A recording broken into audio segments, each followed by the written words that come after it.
जवळपास 4,000 कोटी रुपयांचा अर्थसंकल्प असलेली वसई विरार महापालिका सर्वसामान्य नागरिकांना मात्र मूलभूत सोयीसुविधा देण्यात अपयशी ठरत असल्याचे चित्र आहे.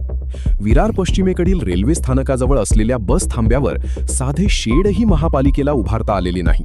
त्यामुळे पावसाळ्यात प्रवाशांना भर पावसात उभे राहून बसची प्रतीक्षा करावी लागत आहे. उन्हाळ्यातही प्रवाशांना याच समस्येला सामोरे जावे लागते. ही दृश्ये कुठल्या दुर्गम भागातील नाहीत, तर तब्बल 4,000 कोटी रुपयांचा अर्थसंकल्प असलेल्या वसई विरार महापालिका क्षेत्रातील विरारमधील आहेत. विरार पश्चिमेकडील रेल्वे स्थानकाला लागून असलेल्या या बस थांब्याची अवस्था पाहता हा बस थांबा आहे की प्रवाशांचे हाल करण्याची जागा असा प्रश्न पडतो. बस थांब्याच्या परिसरात जागोजागी खड्डे आणि चिखल झाला आहे.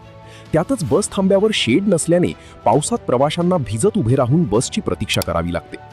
एवढी गंभीर समस्या असतानाही महापालिका प्रशासन आणि राजकीय पक्षांकडून याकडे दुर्लक्ष होत असल्याचा आरोप प्रवाशांकडून केला जात आहे.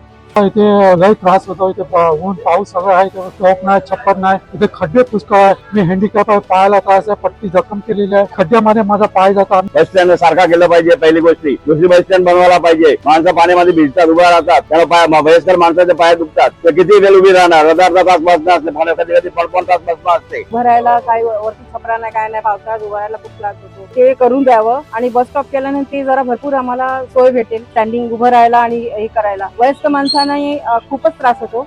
दरम्यान ही जागा वसई विरार महापालिकेच्या मालकीची नसल्याने या ठिकाणी शेड उभारता येत नसल्याचे महापालिकेच्या परिवहन विभागाचे व्यवस्थापक धैर्यशील जाधव यांनी स्पष्ट केले. मात्र प्रवाशांची गैरसोय लक्षात घेऊन एसटी महामंडळाच्या आगाराची जागा वापरण्याबाबत प्रस्ताव देण्यात आल्याचे त्यांनी सांगितले. बरेच नागरिक त्या ठिकाणी शेड नसल्यामुळे पाऊस ऊन ह्या गोष्टीपासून त्रस्त असतात याची प्रशासनाला कल्पना आहे. मात्र ती जागा मालकीची नसल्यामुळे त्या ठिकाणी कायमस्वरूपी अशा पद्धतीचं शेड उभा करणं जरा अडचणीचा विषय ठरतो. त्यामुळे प्रशासनानं यापूर्वीच एसटी महामंडळाला पत्र देऊन त्यांचे जे बस डेपो आहेत ती वापरण्यासाठीची परवानगी मागितली आहे. महापालिका जागेच्या मालकीचा तांत्रिक मुद्दा पुढे करत असली तरी या ठिकाणी प्रवाशांचे हाल होत आहेत ही वस्तुस्थिती आहे. कोट्यवधी रुपयांचा अर्थसंकल्प असलेल्या महापालिकेला प्रवाशांसाठी साधे बस शेडही उभारता येत नसेल तर अशा महापालिकेच्या कारभारावर प्रश्नचिन्ह निर्माण होत आहे. अपनी राय हमें कमेंट में जरूर बताइए और हर लेटेस्ट खबर के लिए बने रहें द जर्नलिस्ट.in के साथ.